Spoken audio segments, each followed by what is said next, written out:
Bonsoir, je suis ravi d'être encore avec vous pour clôturer cette semaine. Dans l'actualité de ce dimanche 21 novembre, le Nouvel An Maori a été célébré hier soir par plusieurs associations culturelles. C'était à Hamuta, sur le marais Tupuhaia. Le lever des Pléiades ou Matar Inia en tahitien a été célébré comme il se doit. La cérémonie symbolique de l'association Te Hiva Rereata, qui recevait des invités, a notamment été magnifiée par des oreros. Premier week-end sans couvre-feu depuis la levée de l'état d'urgence en début de semaine. La population en a profité pour prendre son temps durant sa soirée du samedi. Une de nos équipes de journalistes est allée dans les lieux les plus fréquentés de Papeete. Le pass sanitaire s'applique à partir de demain pour les déplacements inter-îles au départ de Tahiti. Il sera impératif de présenter son QR code en version papier ou en version numérique pour espérer prendre son vol en direction des archipels. Pour en parler plus en détail, nous recevons ce soir le directeur général d'Air Tahiti, M. Manate Vaivich. La fête du cinéma a débuté cette semaine. Elle se poursuit jusqu'à mardi. Les professionnels souhaitent surfer sur l'événement et relancer l'activité, car le 7e art a bel et bien ses adeptes. Ce week-end, ils étaient nombreux dans les salles obscures. Dans votre Fénois d'avant, ce soir, on vous ramène quasiment 25 ans plus tôt, en 97, au moment de la sortie du premier dictionnaire tahitien-français de l'Académie. Le Farevana était alors présidé par Mako Tevane. Merci d'être fidèle à votre rendez-vous de l'information. Si l'on se réfère au calendrier polynésien, nous sommes désormais passés en saison d'abondance. Le lever des Pléiades ou le Matar Inia marque le début d'une période de fertilité, si on peut dire. Au fil des années, les associations culturelles se sont appropriées cette date du 20 novembre qui célèbre en quelque sorte le Nouvel An Maori. Sibel Plichard et Patrick Tsing se sont rendus à Pir'e hier soir, où l'association Te Hiva Rereata organisait une cérémonie. Immersion. S'imprégner de la terre, de la mer, du vent, renouer avec la nature, mais aussi avec le sacré, moins visible. Depuis plus de 20 ans, l'association Te Hiva Rereata fait revivre le marais Tupuhaia au rythme du calendrier Maori.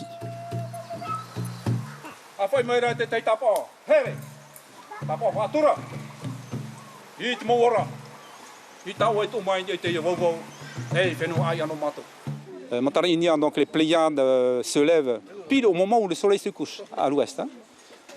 Matar Inia à l'est, et donc c'est on va dire, ce top chronologique qui annonce que ça y est, on est bien rentré dans le nouvel an. En fait, c'est la nouvelle année Maori. À l'image de Tahiri, qui régnait sur ces lieux, Hiriata Broderson conduit la cérémonie avec brio. Fructification, abondance, mais aussi fertilité, la femme et l'homme se mêlent à la nature généreuse. Hiriata exhorte les couples à trouver l'harmonie en leur sein.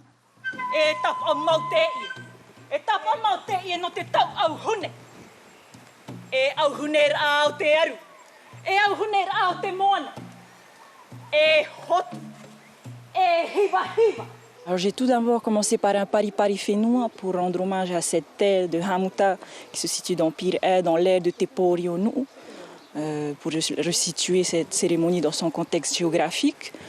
Ensuite, j'ai parlé de la terre, mais également du fait que l'abondance, elle se trouve dans la nature, mais aussi dans nous. Donc j'ai voulu aussi replacer l'homme, disons, dans ce contexte. Un éventail dans une main, une lance dans une autre, la reine guerrière avait été choisie par les Nohovau, connus pour leur talent de guérisseurs, mais aussi de constructeurs de pirogues. Les invités, navigateurs de l'association Whaafaite Iteo Maori, sont d'autant plus honorés. On est venu sur le marais aujourd'hui pour faire le lien avec la terre, la rivière et la mer. Chaque membre a fait une petite pirogue. On mettait toutes les intentions qu'on avait pour cette année d'abondance. On l'a remis dans la rivière. Habituellement, on fait Matari en bord de mer et donc on met à l'eau nos petits bateaux. Donc on s'est dit que la rivière c'est parfait. De toute façon, c'est le cycle de l'eau. L'eau va aller jusqu'à la mer et reviendra par les nuages dans la vallée et ainsi de suite, indéfiniment, on l'espère. L'éclipse lunaire, puis le lever des Pléiades, les astres parlent, comme un appel à la nature et à sa protection. Reste à inscrire définitivement la date de Matar Inia dans le calendrier occidental pour que perdure ce rite ancestral. Image somptueuse signée, bien sûr, Patrick Sing. Vous faites peut-être partie de ceux qui ont été impactés hier soir par une coupure d'électricité peu après 19h30. On a frôlé le blackout général sur toute l'île de Tahiti. Le DT a été contraint de suspendre temporairement 28 départs de distribution électrique dans différentes communes pour éviter justement la coupure générale. L'ensemble du réseau a été normalement réalimenté à 20h13, moins de 3/4 d'heure donc après le début de l'incident. Un autre incident, c'était aujourd'hui sur les hauteurs de Aroué. Un incendie s'est déclaré en début d'après-midi sur la colline de Te Arapé. Une quinzaine de pompiers a été mobilisés de Pir'e, Mahina et Papeete. Mais l'accès étant impossible pour les camions, la voie aérienne a été privilégiée. 2 hélicoptères Dauphin ont effectué plusieurs allers-retours. Le feu de brousse n'a fort heureusement atteint aucune habitation. Il a été maîtrisé dans l'après-midi. On ne connaît pas son origine. Cela fait quasiment une semaine que le couvre-feu est levé. C'était donc le premier week-end de sortie quasi normale pour la population. Notre équipe de journalistes a rencontré des familles soulagées, des restaurants et des bars qui respirent un peu. La vie reprend presque son cours normal, même si le couvre-feu a changé quelque peu les mentalités. Le reportage de Corinne Tehitia et Sandroli. Il est un peu plus de 18h30 et les fourneaux de ce restaurant tournent à plein régime. Les commandes s'enchaînent et l'établissement est quasi complet. Le couvre-feu a cependant changé les habitudes. Depuis cette nouvelle mesure, les gens ils ont l'habitude, depuis le couvre-feu, ils ont l'habitude de venir à 5 heures. Eh bien, on a maintenu toujours cette heure-là jusqu'à aujourd'hui parce que les gens ils ont pris cette habitude de venir manger à 5 heures. Voilà. Et pour reprendre leur temps, rester jusqu'à Voilà, jusqu'à 11 heures. S'ils veulent rester jusqu'à 11 heures, on ferme jusqu'à 11 heures. Et Hervé et sa petite famille ont bien l'intention d'en profiter. C'est bien, les enfants peuvent prendre leur temps pour manger et nous aussi. Et il y a plus de monde qui vient aussi, qui sort. Ça fait du bien? Voilà, ça fait du bien partager un peu avec les autres aussi. Pour les roulotiers, la levée du couvre-feu ne change rien. La clientèle est toujours au rendez-vous. Il y a le couvre-feu, les gens ils viennent manger plus tôt, plus vite. On chiffre, on fait pareil. Les gens s'adaptent enfin. Oui, voilà, ils s'adaptent. Les clients, eux, ont des avis partagés et certains regrettent même le couvre-feu. C'est plus mieux quand il y avait le couvre-feu. Comme ça, il y a moins de gens qui sortent et qui boivent en dehors. Mais là, comme il n'y a plus le couvre-feu, tu te sens moins en sécurité? Voilà. Et il y a des accidents. Et voilà, c'est tout. Dans les restaurants-bars de la capitale, l'ambiance est de retour. Les gens reviennent en masse, ils sont très contents, ils sont soulagés, ils sont moins stressés aussi, voilà, et ils sont partis pour s'amuser, en respectant les gestes barrières, bien sûr, que tout le monde met en place. Ça fait plaisir, c'est vrai que ça a été une période assez difficile, et on est content que ce soit terminé. Et pour assurer la sécurité des noctambules, les moutes, eux, ne sont pas loin. Depuis hier soir, levée du couvre-feu du week-end, beaucoup de monde. Centre-ville et surtout vers le secteur Fadéouté. C'est la reprise du travail à fond pour nous. On commence à 20h, on finit à 6h du matin. Et voilà, on essaye d'optimiser soit le centre-ville, soit dans les quartiers. À partir du 1er décembre, ce sera au tour des boîtes de nuit de reprendre du service. Avec une petite différence, il faudra un pass sanitaire. Effectivement, à partir du 1er décembre, les activités réglementées comme les concerts, expositions, fêtes foraines ou boîtes de nuit seront donc concernées par le pass sanitaire. Mais à partir de demain, lundi 22 novembre, le pass sanitaire polynésien s'applique pour les déplacements inter-îles au départ de Tahiti. À partir de demain matin, il sera exigé soit un certificat de vaccination pour les personnes entièrement vaccinées, soit un test négatif de moins de 72 heures, soit un certificat de rétablissement, aussi appelé certificat de test positif, à compter du 11e jour après la contamination et pendant les 6 mois suivant la date du test. La présentation d'une de ces 3 preuves sanitaires vous permettra notamment de prendre un vol Air Tahiti pour une belle destination dans nos îles. Pour parler justement de la mise en place de ce pass sanitaire et de la situation économique de son entreprise, l'entreprise qu'il dirige, le directeur général d'Air Tahiti a bien voulu répondre à nos questions. Bonsoir Manate Vaivich. Bonsoir. Alors à partir de demain, une des 3 preuves sanitaires que je viens de citer sera exigée à l'aéroport de Tahiti pour un départ dans les îles en tant que directeur général du premier transporteur inter-îles du Fénois, Air Tahiti. Qu'est-ce que vous pensez de sa mise en place? Est-ce que tout est prêt? Oui, effectivement, d'un point de vue logistique, tout est organisé pour recevoir les passagers, leur faciliter le voyage dans les îles. Concrètement, ça va se passer comment? Alors, ça continue comme jusqu'à présent, parce qu'il faut savoir que depuis un mois, un certain nombre de contrôles ont lieu avant que les passagers n'arrivent au comptoir d'enregistrement. Donc, ces contrôles sont maintenus, tout simplement, mais avec des petites modifications, et notamment le fait qu'on n'ait plus besoin de présenter un motif impérieux pour se déplacer dans les îles. Il n'y aura pas de retardement dans les files d'attente, en tout cas? A priori, non, je ne pense pas.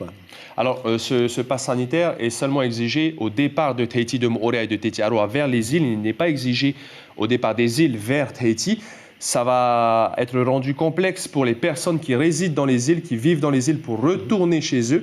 Qu'est-ce que vous pensez un petit peu de la condition de mise en place logistique si ce pass sanitaire était mis en place dans l'autre sens? Bien, je pense que déjà, nous, on aurait eu beaucoup de difficultés à mettre en place un contrôle au départ des îles, parce que je ne sais pas dans quelles conditions les personnes peuvent avoir accès à ce fameux QR code qui est exigé. En revanche, une fois qu'ils sont rendus à Papeete, je pense que là, ils ont peut-être plus de facilité pour, à nouveau, à ce moment-là, acquérir ce fameux QR code, ce sésame, pour ensuite après rentrer chez eux. Encore faut-il qu'elles soient vaccinées, ces personnes des îles? Encore faut-il qu'elles soient vaccinées ou qu'elles aient été testées ou alors qu'elles aient été covidées. Il y a beaucoup de demandes d'informations dans vos agences des îles à ce sujet? Il y en a, mais je pense que les services de la direction de la santé répondent déjà massivement à toutes ces interrogations qui leur sont soumises. Dans un peu plus d'un mois, l'année 2021 va se terminer. Manate Vaivich, cela fait 2 ans que le Covid-19 a plombé l'économie. Comment se porte l'entreprise Air Tahiti aujourd'hui? Elle continue de faire face à des difficultés qui sont importantes, qui sont énormes. Une baisse des touristes, de la fréquentation touristique de l'ordre de 70%. Des résidents qui ont été stimulés et qui sont donc davantage présents sur les vols, mais qui ne compensent pas complètement effectivement le manque à gagner lié à la baisse de la fréquentation touristique. Et notamment baisse du chiffre d'affaires d'Air Tahiti au Raromatei, peut-être avec la concurrence depuis 8 mois maintenant d'Apetei Express? Absolument, une concurrence maritime qui s'est mise en place, qui a, je dois le dire, d'une certaine façon stimulé le trafic, puisqu'il y a des gens qui, je pense, n'avaient peut-être pas les moyens de prendre la compagnie aérienne, qui ont donc profité de ce nouveau vecteur pour se déplacer. Vous avez aussi baissé vos tarifs, aussi, vous vous êtes adapté? Oui, nous nous sommes effectivement adaptés et c'est effectivement l'engagement que prenait Air Tahiti en acceptant du pays une subvention sur les lignes déficitaires. Donc ce mécanisme se met en œuvre, bien que les conditions économiques de l'entreprise soient encore complexes, mais nous y allons. Dernière question, Manate Vaivich, est-ce que la grève générale de mercredi menace aussi Air Tahiti? Nous ne prévoyons pas d'annulation de vol ou de difficultés particulières au niveau du transport pour les jours à venir. Merci beaucoup, Manate Vaivich, directeur général d'Air Tahiti. On retient donc que le pass sanitaire est applicable à partir de demain. Pas de changement réel à l'aéroport de Tahiti et que 70% c'est la baisse de la fréquentation touristique dans les îles. On espère que ça va repartir mieux. Demain, lundi, le président du gouvernement, Édouard Fritsch, sera l'invité café d'Ibrahim Ahmed Aziz dans l'édition d'information de 7h en radio. La fin du couvre-feu, c'est aussi l'occasion de renouer avec les salles obscures. La fête du cinéma a donc débuté cette semaine. Des promotions sont proposées pour tenter de reconquérir une clientèle. Le secteur est dans une situation économique difficile, mais il fait tout pour redresser la barre. Caroline Fari, Nicolas Suya. Ils ont opté pour une bonne toile plutôt qu'une journée à la plage, signe que le 7e art a toujours la cote, voire même un peu plus qu'avant la crise. Ça fait du bien de reprendre le cinéma et voilà, revenir avec cette magie. Avant, quand il n'y avait pas le cinéma, on était plutôt, on pouvait plutôt rien faire parce qu'on ne peut pas télécharger les films qui viennent de sortir. Donc le cinéma, ça manquait un peu. Des cinéphiles au rendez-vous, attirés pour certains par les promotions du moment, pour d'autres par une sortie en famille. Ça fait une grande bouffée d'air. Là, ça nous fait du bien et après, c'est pour décompresser aussi un peu. Qu'est-ce qui te plaît dans le cinéma? Qu'on peut regarder en famille et avec toute la famille aussi. plus, j'ai eu des tickets gratuits, j'ai gagné, donc j'en profite. Revenir au cinéma après si longtemps, ça fait... L'affaire n'est pourtant pas simple à gérer avec une réouverture au mois d'octobre après un deuxième confinement douloureux financièrement et une maintenance coûteuse malgré les aides proposées. Effectivement, il y a une perte d'argent après parce qu'on continue à payer les loyers. Il y a une partie des employés qu'on continue à payer pour entretenir les bâtiments, entretenir le matériel. C'est pareil, les projecteurs, tout le matériel de projection, besoin d'être climatisé, d'être allumé régulièrement pour continuer de fonctionner. Donc tout ça, c'est un coût. On est carrément content parce qu'avec toute cette année-là, on a traversé une période difficile pour la société. Et bon, pour éviter en fait des licenciements, on a été confinés, on a été aidés par l'État. Mais bon, heureusement, on est content qu'il y ait du monde. Les fêtes du cinéma et autres ciné-kids sont là pour convaincre la clientèle occasionnelle que la magie du cinéma opère toujours. Et pour information, la fête du cinéma s'achève mardi soir. La 21e édition du Salon du Livre, elle, s'est terminée aujourd'hui à la Maison de la Culture après 4 journées. Elle avait débuté jeudi. Toutes les maisons d'édition de l'Association de Tahiti et des îles étaient présentes. L'événement a permis des rencontres, des dédicaces, des expositions et surtout des animations en faveur des programmes scolaires des écoles. Plusieurs livres et plusieurs auteurs ont été mis à l'honneur. Patrick Sinsing a recueilli plusieurs réactions de visiteurs qui ont particulièrement apprécié l'événement. Écoutez. Aujourd'hui, j'ai acheté mon premier livre ici et en fait, c'était pour découvrir qu'est-ce qui s'écrit ici et en français et en tahitien. La formule hybride est excellente pour cette année, c'est la nouveauté et du coup, ça permet aux gens d'être à la fois in situ s'ils viennent sur le salon ou bien devant leur écran à la maison. Il faut enrichir notre littérature autochtone. Nous avons besoin de futurs grands penseurs locaux, les autochtones. Voilà. On parle de sport et plus particulièrement de VTT. La 2e édition de la montée du mont Maro, organisée par le club de Punar'u, a réuni près d'une trentaine de participants ce matin du côté de Fa'a'ar. Il y avait 2 catégories, les vélos mécaniques et les VAE, les vélos à assistance électrique. Hervé Arcade, le conseiller technique sportif de la Fédération tahitienne de cyclisme, nous en dit davantage au micro de Marcel Bonneau. C'est une course très spéciale parce que c'est un départ arrêté en côte, c'est une course de côte. Donc on a quasiment entre 12 et 14 km d'ascension. On part du bas de Saint-Hilaire pour arriver tout en haut du mont Maro. Donc ça va être compliqué. L'année dernière, apparemment, les meilleurs, ils ont fait ça en 1h40, 1h35. Bon, je pense qu'aujourd'hui, on n'a pas le même plateau, mais je pense qu'il y a certains qui ne vont pas être loin des 1h50, 2 heures d'ascension en mécanique, je parle bien. Après, en VAE, c'est sûr que ça va aller beaucoup plus vite. Et pour ce qui est du vainqueur en VTT mécanique, Hervé Arcade s'est justement imposé en un peu plus d'1h22. Alvin Fossan a lui gagné en catégorie VAE avec un temps d'un peu plus de 36 minutes. La 3e étape du championnat de surf, le Tahiti Open Tour, s'est achevée aujourd'hui à Papeete après 2 jours de compétition. 80 participants se sont affrontés dans 7 catégories différentes. Ce soir, nous vous proposons de revenir en images sur 3 de ces catégories qu'on voit très peu, le kneeboard, le drop knee et le body surf. Kaline Liénard et Marcel Bonneau. Les Power Rangers du surf, ce sont eux, les body surfers. Henar Hoffman, ici en bleu, est le favori. Les conditions sont difficiles, beaucoup de vent et de petites vagues. Le favori bleu s'incline dans cette première série devant Teimoana Cholet au casque vert qui s'impose avec 9,53. En série 2, Henar reprend l'avantage et remporte le trophée en body surf. La stratégie de Teimoana n'a pas suffi à faire la différence. C'est de trouver dès le début une bonne vague et essayer de trouver un score secondaire qui va me permettre de rester au moins premier ou deuxième ou troisième, ça dépend. On retrouve Teimoana en kneeboard. Le jaune lui porte chance. Il remporte sa série en demi-finale devant le favori du jour, Varoa Bouzi, ici en rouge. Tout se joue à une manœuvre qui lui donne l'avantage. Teimoana s'imposera en finale devant Varoa avec près d'1 point d'écart. Il est heureux de réussir ce challenge. De la satisfaction, surtout face à 2 grands kneeboarders, donc qui sont Varoa et Will, qui sont des champions connus dans ce domaine, même si Varoa est nouveau, donc je suis vraiment content de gagner, surtout face à eux.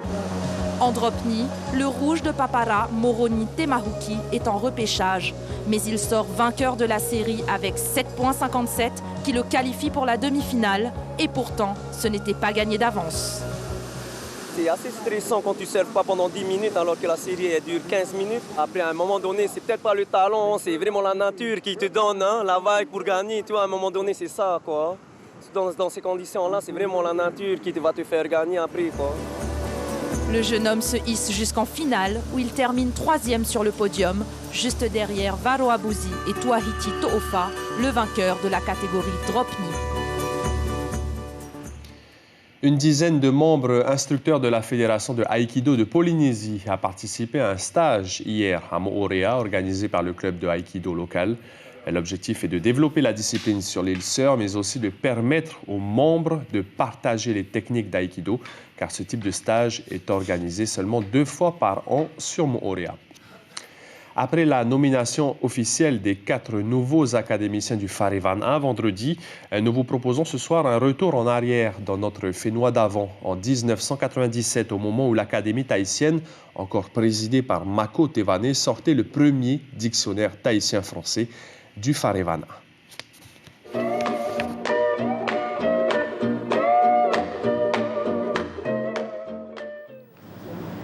Ils sont studieux, concentrés sur cette 3e relecture d'un dictionnaire tahitien-français.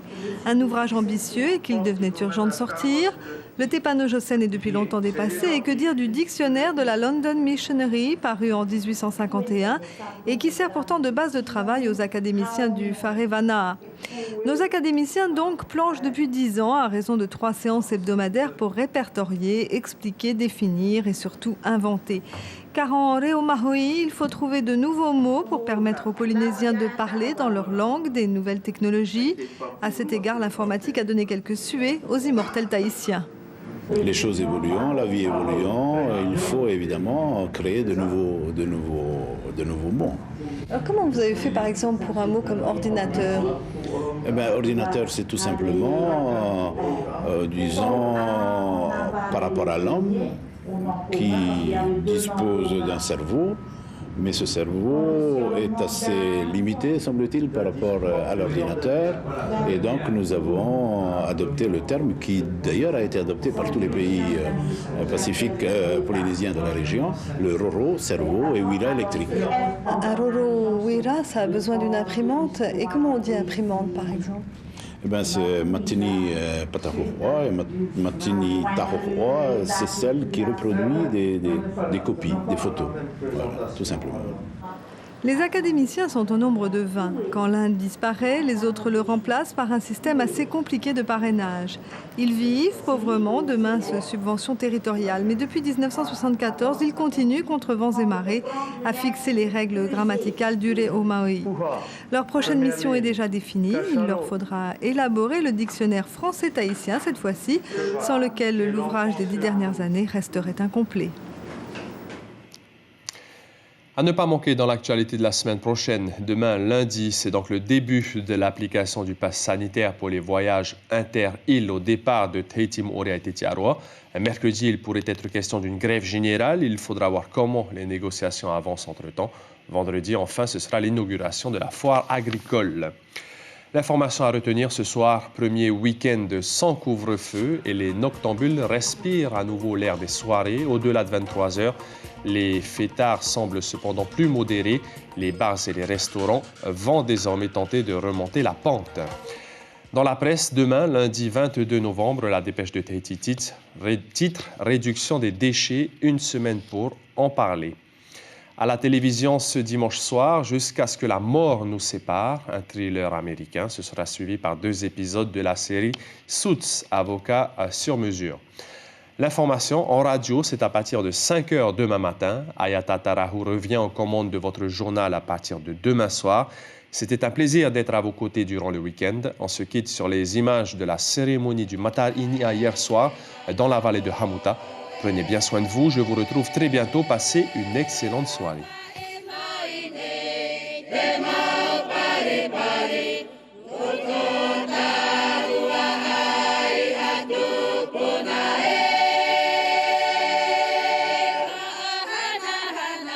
Hey!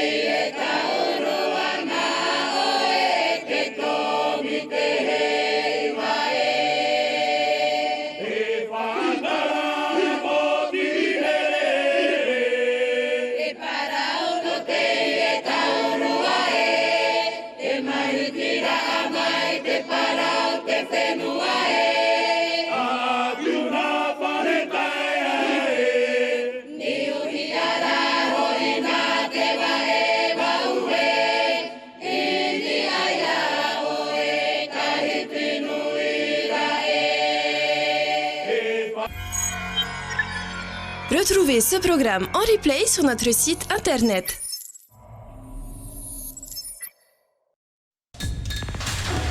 L'information en continu sur Polynésie la première, internet et réseaux sociaux.